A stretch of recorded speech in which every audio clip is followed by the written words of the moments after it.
On Breakfast with Vossy and Brandy, the back page with David Riccio. When automation is key to your business's success, trust Conveyor Logistics for your warehouse automation solutions. Morning, David. Teamless Tuesday. Hey, good morning, boys. Yeah, good morning. Teamless Tuesday. Do you think the Sharks stick with Nico and do the Roosters stick with Sand and Smith? Yeah, look, certainly from a Cronulla point of view, Brandy, Vossy, look, absolutely, they'll stick with Nico Hynes. Clearly, a lot of debate around his current form and the Sharks' current form. But, look, talking to Sharks officials yesterday, all indications are that it will remain the same as far as Hynes and Trindle in those halves are concerned. And I suppose it's a case of, Cronulla, hopefully, ultimately playing a lot better as a team. I mean, it was from the opening kickoff against the Melbourne Storm that they started that game on the back foot and never really recovered. Yeah, sure, they got back into the game at 14-10, but second half kickoff, first set they give away a penalty and they're on the back foot again. And you can't afford to do that in semi-final footy. They need a response, clearly. It's a must-win semi. But, Brandy, in answer to your question, I think they'll stick with Hynes. Yeah, there's no doubt the middles. And the middles over the last month have been good and poor. Like, they were missing on the weekend. And that certainly doesn't help. That doesn't help any playmaker's game, does it? No, absolutely. One area of Nico's game I'd love to see him get back. And, guys, I know you produced one hell of a highlights package only half an hour ago. That should like excite every show. Do you think we've got a business? Do you think we've got a chance? The player whisperer? You guys have got a future. You guys have a future. But one of the key components, listening to that, but also remembering when Nico was playing quality footy, was his running game. He's a big boy. He's a big body, and he was a run threat, and we probably just haven't seen that run threat as much in recent times, and that's where I think he can get his mojo back. Defensively, I must say he's been terrific. And when considering the Sharks missed upwards of 46 tackles against the Storm, Nico missed 2.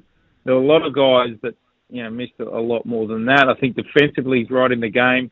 But maybe that running game, that's where we might just see Nico get back into it. And I really enjoyed Cooper Cronk's comments last night on 360, where he declared that he wants to see Nico be aggressive and go after the game, and maybe that's part of what I'm talking about, being more of a run threat.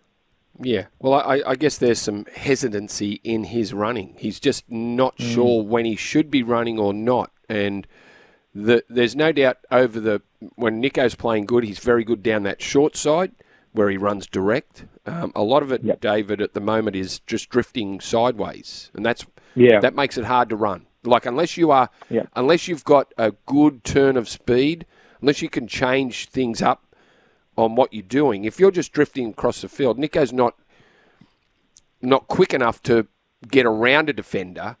So if you're running across field, you're a dead man. And all he's doing is turning it back on the inside, just dropping players off. Nico's good when he runs direct. That's what he's got to do. Yep. Anyway, so you mentioned Sand and Smith, Brandy, and this is the other debate with the Roosters on whether they shift Joey Manu into the halves. Now, I was a little bit of a believer of that a couple of weeks ago that should happen. Again, I think the bird's flown, guys. I really do. I think it's too late to start ripping up your attacking structures. I get it. I understand what Joey Manu can do. He's very much unorthodox. Get the footy in his hands and he can cause some chaos. But look, certainly yesterday at the Roosters media opportunity, Sand and Smith was pretty adamant and explaining that Trent Robinson has declared that you're my man. You will be in the halves alongside Luke Keary. And so that will be the result going forward for the Roosters, Sand and Smith and Keary, certainly this Saturday night against Manly. Guys, I'm just really intrigued to see how both the Roosters and Sharks respond on the back of they were the whitewash games. It was complete carnage as far as the dominance of their opposition. Statistically, they weren't really ever in the game, both the Roosters and Sharks, due to the Storm and Panthers' dominance. And I'm really keen to see the type of response here. And if we were looking at a form guide, do we look as though that those two teams have come from the toughest side of the draw, given the opposition that they played, and whether that maybe gives them a hope, and maybe it's a false economy as far as their performance is concerned. I don't know. I'm just thinking that it is the toughest side of the draw, playing those two heavyweights, and with an even share of possession. They could be right back in these semi-finals on the weekend. Absolutely. So Vossy and I have already thrown our tips in. Do you want to give us yours? David, what you're thinking? Yeah, you know who's going to be. Yeah. David, go the early. Do it. Yeah, look, Friday night I will go the Cronulla bounce back.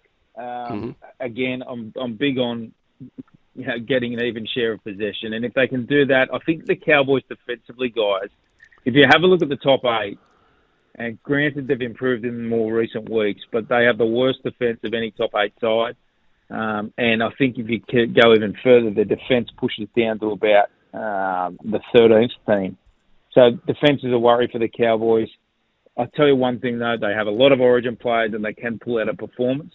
But I feel as though the Sharks can respond. As far as the Roosters and Manly game is concerned, honestly, this is a dead set flip of the coin for me. I'm going to go the Roosters for everything I just spoke about before, coming from the tough side of the draw. Here's the Crow. There we go. That's the way I've gone too. The two losers, so we end up with the top 4. Now, just on the text line, David, live reaction. This one, Nico 90 kilograms, according to Mike. He says Clifford 95. Yeah, Clifford's pretty solid. Trindle to half. He's a natural half, and Nico to 5'8" will allow him to run more. That's the Prince of Park Haven't they Beach. done that already? They did that on Nico's return. Yeah, they've been doing that, and despite the 7 on Hynes' back, despite the 7 on Hynes' back against the Storm, he was playing more of a 6-year-old for sure. Now this one, hearing the Titans are preparing to offer Ben Hunt a deal come November 1, has that picked up steam anywhere that you're hearing, David? It says, "Hi, David." It's addressed to you directly. Yeah, not as yet, guys. Only for the fact that Ben Hunt's taking time away with his family at this point. It's the off season straight away, so not at this point in time. But we're only a couple of weeks away from November 1, and we're going to know soon enough. Sure, all indications are that Saints want him there next year, guys. There's just no other option at this point in time. No. What do they do if Ben Hunt leaves? What is their option? Yeah. Well, it would be young King Togia and Kyle Flanagan. That would be their immediate options. Right. Well, that's so yeah. Look, time will tell, guys. We've still got another month till November 1. But as I said, Ben Hunt's away, spending time with family, taking some time out, and probably to reassess things and where he's heading. But as I said, all indications are Saints still want Ben Hunt there next year. Josh Addo-Carr to front the NRL integrity unit. Do you see Josh Addo-Carr as a Bulldog once pre-season training gets underway? I think there's every chance he won't be. I certainly think there's a lot of work to do from Josh Addo-Carr's point of view to convince the Bulldogs to get everyone on the same page as far as what went down.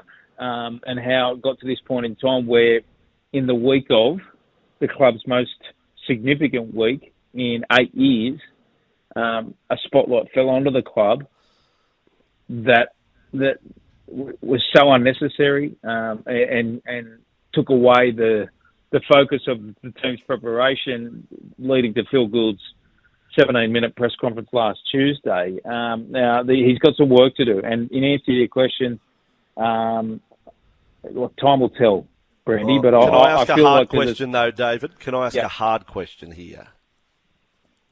Is there part of the Bulldogs actually happy for him to go? When we're talking salary cap, we're talking money. They've got committed to a winger. The development of Blake Wilson, Jacob Carraz is a better winger than centre.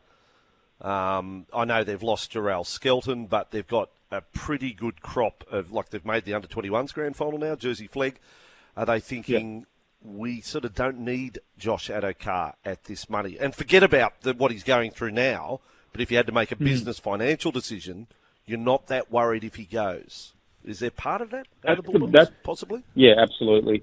Absolutely. It's the brutal reality of the salary cap and what you're paying players and what the output of those players are, both on and off the field. Now, Josh has had some injury concerns for the past 2 seasons.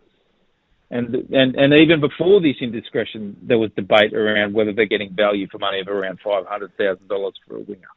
And so even now, in light of the most recent case, absolutely, Vossy, it has to come into consideration. Yeah. Blake Wilson's a very good player, Brandy. What's your rating of Blake Wilson? He's still a winger that's only played 20 games. No, he's very good. He looks pretty good. He's quick. I'd have no problem tough. with Blake Wilson. Yep, no problem. If he was the starting winger for the Bulldogs, and he would be on a skerrick of what Josh Addo-Carr is on, I don't think they miss that much. And Carraz better winger than centre? Do you agree with that? He is. Yep, agree with that. Well, there's your two. If Addo-Carr goes, there's not like Canterbury aren't scrambling to replace him player for player. That's right. Blake Wilson's a very good winger. Now, just one other one, David, and this is totally without notice, and you don't have to add to this, but certainly lots of fans blowing up the Lux about airfares. Now, we'll get the text line going on this one. If there are people listening to us on the SEN app, we've got listeners up in Townsville. North Queensland is sick of Qantas and Virgin price gouging. We travel like no other fan. We'll fly to Sydney the next 3 weekends to support, but they're charging now. They've upped the prices to $1,500 to $1,700 return flight from Townsville to Sydney. It will become grand final week. The claim is it'll be twice that. Stitch up. Please help the fans. That is ridiculous. Cowboys That's fans a are saying. disgrace. So help us. How do the prices go? I understand if prices are tweaked a little in school holidays. I suppose they do that. That's just the way of the world. But 3 weeks in a row and they have to pay more each week. That's it's tough. ridiculous. You can fly to LA for $1,500. All right. Well, there's just a little one. Your experience, let us know. 0457 736 736 if you're having to try and get around or you're locking in tickets maybe for Melbourne Friday week. If any travel you're doing, it doesn't just have to be rugby league, AFL as well. Any travel you're doing at the moment, let us know if there's been significant price increases on flights. That's one. It. Does Josh Addo-Carr get a payout if he gets terminated? Now, do they have grounds to terminate him, or would it be just a case of Josh Addo-Carr, if the Bulldogs don't want to keep him, saying, Josh, you're available to seek employment elsewhere? It comes down to the contractual situation of how many breaches, if at all, he has breached previously, and usually when there's a breach or impact on that contract, that's when you can fall into a straight termination, and there is no payout. And whether this is grounds for termination remains to be seen, of which is why Josh will meet with the NRL Integrity Unit today, because the NRL will want to determine whether Josh has brought the game into disrepute as well. And that will be a factor in this entire process. So, it'll be interesting on whether there is a payout and they just sever ties and say, look, let's go in a separate direction. Here's something on the way to help you get another club. Or, as I said, he's breached his contract and it's a straight termination. Yeah, it'll be interesting to see what happens. It certainly will. David, great report. Good talking again. Here we are. Hey, thank you, boys. Go well. God, I love that part of the program. That's my favourite part of the show, when David comes on. Feel really solid about that. Convey logistics for your warehouse automation solutions. Josh Addo-Carr, it's all there. Blake Wilson finished the year with injury on the text line 280 from Mark saying that Parramatta pretty keen to have a crack. Well, there's another reason, Canterbury might have to make a decision. That's right. There. Yeah, Bakes says depends on how Blake Wilson comes back from his broken ankle. So I think it was syndesmosis plus break. I think it was bad ankle injury but he'll be all right. He'll bounce back. And if in fact that's the way they want to go, I don't see I see Blake Wilson as a starting winger. By the way, people texting, what's this about this Nico Hynes pump-up piece? Well, if you missed it, we played it at 6:30 this morning. We'll revisit it later in the show. Just a little bit of Brandy, the player whisperer, playing. He's done a crash course in psychology and is motivating Nico for this week and Cronulla fans. And it was, with Charlie's help and Mindy's help, an incredible piece that gets you pumped up. Nico Hynes at his best. We'll play it again later in the program. We are powered up here by Kubota. Now, if you are in the market for, if you've got a bit of land, you need the ride-on mower, or like Brady, he's got the ride-on, just doing the strip out the front of the place. If you need the tractors, if you need a tractor, that'll be a bit over the top. A tractor on a landing strip in the Northern Beaches, bit over the top, but still, that may be a go. And a utility vehicle, they're great fun. They're very useful, but great fun. Brandy gets the utility vehicle out of the garage and attaches the bin to it and drives the bin around to the front of the house, detaches it, then drives the utility vehicle back into the garage. So there's the areas you can go. Job done. Done. Case closed. Kubota. That's who we're powered by.